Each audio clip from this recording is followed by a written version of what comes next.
seen tëgg moomu ma dégg ñu ne moom lañ fas yéene commencé nañ ci yem façon bu efficace la ci wàllu manifestation yaakaar naa ne nee na ñoom ñu ngi koy defee ci seen biir kër rek seen biir yi kaw yi étage rek ku dawal ba 8h10 mu jóg klaxonné fukki minutes yooyu moom yaakaar naa ne police bi du ci intervenir kon benn manifestation bu pacifique mu ngi noonu nañ ci yem même le 29 bi nga xam dañ bëgg a def manifestation générale man su fekkoon ne man bokk naa ci ñi ñuy déglu dama naan leen buñ ko def ngir ñaari yëf bu njëkk bi mooy manifestation yi passé dèjà am na ci ba pare kon buñ ko def te bëgguñ mu répété wu ñaareel bi mooy force occulte yooyu ñuy wax bu fekkee dafa am ñu am intérêt ci troubler askan wi l'ordre public damay ragal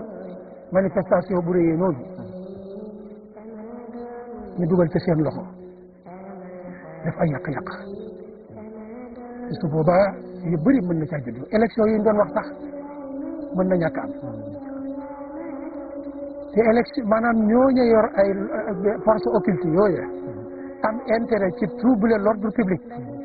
am na beneen intérêt bu ñu xaar ci kanam muy lan ci loolu lañ doon ñëw sax al imam jamono yële suñu ginnaaw am na loo xam ne kat yaa ngi ko doon junj mooy bi ñuy waxtaane guerre bi nga xam ne moom moo am Russie mooy lan mooy nga ni situation bii nii kat bu fekkente ni mu ngi continuer di dégénérer li nga xam ne mooy coup d'état mën na am te wax nga ko amaana xëy na ñu bari bàyyi ñu si xel mais tey jii nii kat dañoo jékki-jékki kat xëy na gis kenn koo xam ni moom kat dafa mel ni ci armée bi la bokkoon muy junj lu mel noonu nga xam ne yaa ngi ko doon junj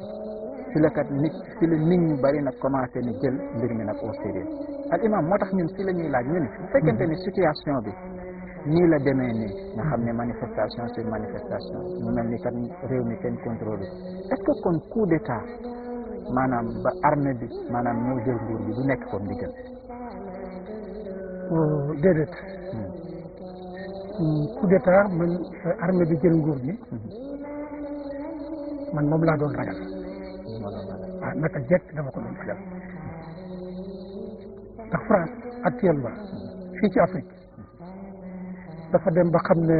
ñàkk na ko presque ñàkk na ko ay réew yu néew ñoo ko fi dese bokk na ci yi ko fi dese nag mooy suñu Sénégal bii te France daf ci bëri ay intérêt te France dafa jàpp ne tey ndaw ñii mu gis bu ñu àggee au pouvoir dinañu renégocier ay accords yu bëri tegaat ko ci yoon ay intérêt yu bëri yoo xam ne africains yi ñàkkoon nañ ko rawatina Sénégal gi ñàkkoon nañ ko ci seen ressources minières danañ ci jotaat te ñii dox suñ diggante jot ca France doomu la bu ko defee nag man foofu damay wax ne président de la République yaa ngi ci kanam ñaari intérêt bi intérêt sa askan wi la tànn la mooy réew mi dal jàmm sax fi ay élection yu normal am ku yàlla jox réew mu jël ko loolu intérêt sa askan la kon loo ci mën a dox ko ci ñaareel bi nag mooy intérêt France bi nga xam ne umput ñi ñuy déglu France moom mii nag lay intérêt mooy taal réew mi waaw mas naa cee joxe benn misaal ñaari bitig yoo xam ne kii ngi jaay or këlee ngi jaay or benn bande criminel ñëw nañu xool ne fii de alal la ñu fi fii alal la ñu fi fii jàmm ngi am nag ñaari bitig yii ñoom mënuñ leen a dévaliser waaw lu ñuy def ba dévaliser kenn ci ñoom ne nañ fexe ba jaxase leen ker bu ñu demee ba jaxasoo xuloo xeex bi tàmbali kenn talatul bitigam bu jaaree ca gannaaw dajji ko dévaliser ci bitig France day doxee noonu du France rek li ñuy tuddee l'oligarchie maçonnique mondialiste ñoom ñooy doxalee noonu les pays de l'impérialisme jeex na fu seen intérêt ne mën nañ ko taal ba ñooñu ñàkk jàmm nekkatuñ ci jàmm ñoom ñu ñëw nag ci suuf di wëgg di yóbbu loolu nag intérêt France lay doon intérêt l'oligarchie maçonnique mondialiste lay doon Macky président de la République bu leen ko may kon góorgóorlul nga jéem a sauvegarder intérêt sa askan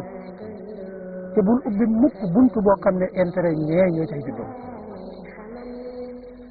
ñee nag ñoom lay ragal de manifestation yi am na nu muy demee mën nañoo ñëw nekk ay casseur ay tojkat ay yàqkat